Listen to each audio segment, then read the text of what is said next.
Futebol de Salao is a game that's been played in Brazil since the 1920s.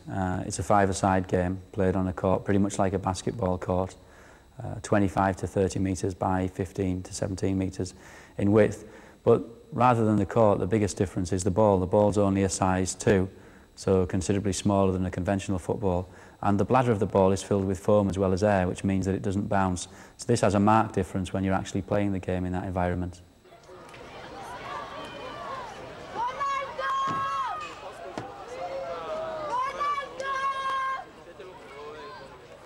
I think when you see Brazilian football on TV, whether it's the World Cup or if you see Brazilian club football, you see a style of play different to the sort of football that we'd commonly see in Europe. And I think those players play like that at 11-a-side because they've grew up and developed habits on the Futebol de Salao courts. Most children in Brazil begin with a game at 5 or 6 and they're playing it right up to 14, 15. And some of them, such as Juninho, claim to have not kicked a conventional football until he was 15 years of age.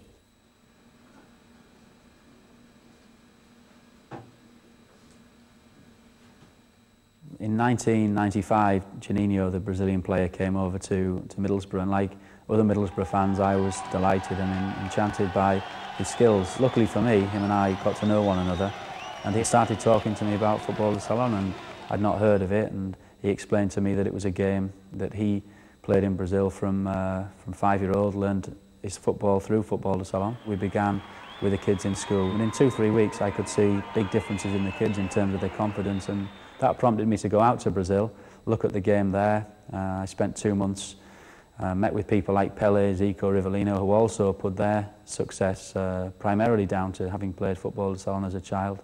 And I saw enough to come back to England and be determined to take the game to the whole country.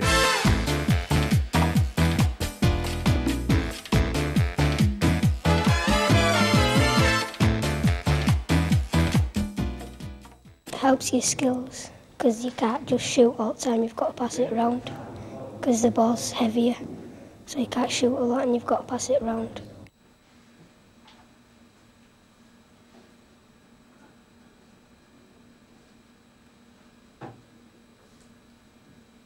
One 3 286 4885.